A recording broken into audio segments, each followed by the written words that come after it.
किसकी टूटी पतवार और किसका होगा बेड़ा पार। 2027 से पहले क्यों बढ़ी सभी दलों की बेचैनी। नमस्कार, मैं प्रेयसी और आप देख रहे हैं भारत एक्सप्रेस यूपी का डिजिटल प्लेटफॉर्म। उत्तर प्रदेश में साल 2027 के विधानसभा चुनावों से पहले मतदाता सूची के विशेष गहन पुनरीक्षण ने सियासी हलकों में हलचल मचा दी है। गणना प्रपत्र जमा करने की अवधि पूरी होने के बाद जो शुरुआती आंकड़े सामने आए हैं, उन्होंने सत्ता पक्ष से लेकर विपक्ष तक सभी राजनीतिक दलों की धड़कनें तेज कर दी हैं। अनुमान है कि करीब 2.89 करोड़ मतदाताओं के नाम सूची से हटाए जा सकते हैं। सवाल यही है कि ये वोट किसके थे और इनकी छटनी से किस पार्टी की चुनावी नाव डगमगाएगी। 31 दिसंबर को ड्राफ्ट मतदाता सूची जारी होनी है, लेकिन उससे पहले ही सभी राजनीतिक दल अपने अपने स्तर पर आकलन में जुट गए हैं, क्योंकि ये सिर्फ आंकड़ों का खेल नहीं बल्कि 2027 की सत्ता की पटकथा से जुड़ा मामला है। एसआईआर क्या है और इतना विवाद क्यों है?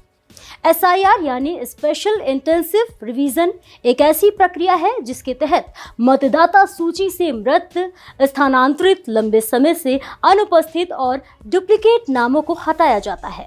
इसका उद्देश्य चुनाव से पहले मतदाता सूची को शुद्ध और वास्तविक बनाना होता है।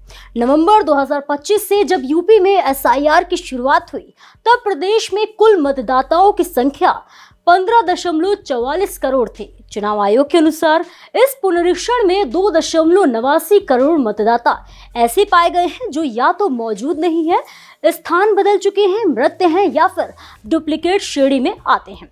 इतनी बड़ी संख्या में नाम कटने की आशंका ने ही राजनीतिक भूचाल खड़ा कर दिया है। भाजपा पर सबसे ज्यादा दबाव क्यों है आखिर? इस पूरे मामले में सबसे ज्यादा चर्चा भाजपा को लेकर है। वजह है मुख्यमंत्री योगी आदित्यनाथ का वो बयान जिसमें उन्होंने पार्टी कार्यकर्ताओं को सतर्क करते हुए कहा था कि कूटने वाले मतदाताओं में 80 से ज्यादा 85% भाजपा के वोटर हो सकते हैं।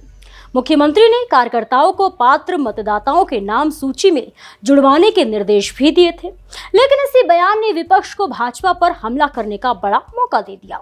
माना जा रहा है कि जिन जिलों में सबसे ज्यादा वोट कटने का अनुमान है, वहां पिछले चुनाव में भाजपा का प्रदर्शन बेहतर रहा था। ऐसे में यह आशंका और गहरी हो गई है कि एसआईआर का सबसे बड़ा असर भाजपा के वोट बैंक पर पड़ सकता है। हालांकि पार्टी की ओर से अब तक इन आंकड़ों पर कोई आधिकारिक बयान सामने नहीं आया है। अखिलेश यादव का हमला और सपा की रणनीति। बता दें कि समाजवादी पार्टी के राष्ट्रीय अध्यक्ष अखिलेश यादव ने मुख्यमंत्री के बयान को आधार बनाकर भाजपा पर तीखा तंज कसा है। उन्होंने सोशल मीडिया पर लिखा कि यदि 2.89 करोड़ में से केवल 85% भी भाजपा के वोटर थे, तो इसका मतलब है कि 403 विधानसभा सीटों पर औसतन 61,000 वोट प्रति सीट कम हो जाएंगे। अखिलेश यादव का दावा है कि इतनी बड़ी गिरावट के बाद भाजपा सरकार बनाने की स्थिति में नहीं रहेगी और दहाई का आंकड़ा भी पार नहीं कर पाएगी। उन्होंने इसे भाजपा के भीतर बढ़ती बेचैनी और ब्राह्मण विधायकों की बैठकों से भी जोड़कर देखा। लेकिन सपा केवल बयानबाजी पर निर्भर नहीं है। पार्टी सूत्रों के अनुसार सपा 2 मोर्चों पर काम कर रही है। पहला, मुख्यमंत्री के बयान के सहारे भाजपा की हार का नैरेटिव खड़ा कर, दूसरी, अपने संगठनात्मक ढांचे को सक्रिय कर 1,12,309 बूथ लेवल एजेंट्स के जरिए ड्राफ्ट मतदाता सूची की गहन जांच और अपने समर्थक मतदाताओं का नाम जुड़वाना। बसपा और कांग्रेस की चाल। बता दें कि बहुजन समाज पार्टी ने अपने कार्यकर्ताओं को रणनीति के तहत सतर्क रहने और संगठनात्मक तैयारी जारी रखने को कहा है। पार्टी फिलहाल शांत रहकर हालात पर नजर बनाए हुए है। वहीं कांग्रेस पहले से ही मतदाता सूची से नाम कटने के मुद्दे पर भाजपा पर हमलावर है। कांग्रेस का सवाल है कि यदि इतने बड़े पैमाने पर फर्जी या निष्क्रिय वोटर थे, तो क्या भाजपा उन्हीं के सहारे चुनाव जीतती रही? अब यही संदेश प्रदेश में और आक्रामक तरीके से उठने की तैयारी है। वोट घटेंगे तो मतदाता प्रतिशत क्यों बढ़ेगा? राजनीतिक विश्लेषकों का मानना है कि एसआईआर का एक बड़ा असर मतदान प्रतिशत पर भी दिख सकता है। 2022 में विधानसभा चुनाव में 15.12 करोड़ मतदाता थे और मतदान प्रतिशत 61.03 रहा। 2024 में लोकसभा में मतदाता बढ़कर 15.44 करोड़ हो गए, लेकिन मतदान प्रतिशत घटकर 56.99% रह गया। विशेषज्ञों के अनुसार मृत और अनुपस्थित मतदाताओं के नाम सूची में बने रहने से मतदान प्रतिशत कम दिखाई देता है।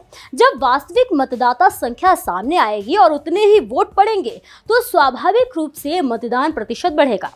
एसआईआर की प्रक्रिया ने यूपी की राजनीति में अनिश्चितता और नई संभावनाओं दोनों को जन्म दे दिया है। किस पार्टी की पतवार टूटेगी और किसका बेड़ा पार होगा, इसका फैसला ड्राफ्ट वोटर लिस्ट और उसके बाद की राजनीतिक रणनीतियां करेंगी। इतना तय है कि 2027 के चुनावी लड़ाई अब मतदाता सूची से ही शुरू हो चुकी है। फिलहाल के लिए इतना ही। आप देखते रहिए भारत एक्सप्रेस यूपी।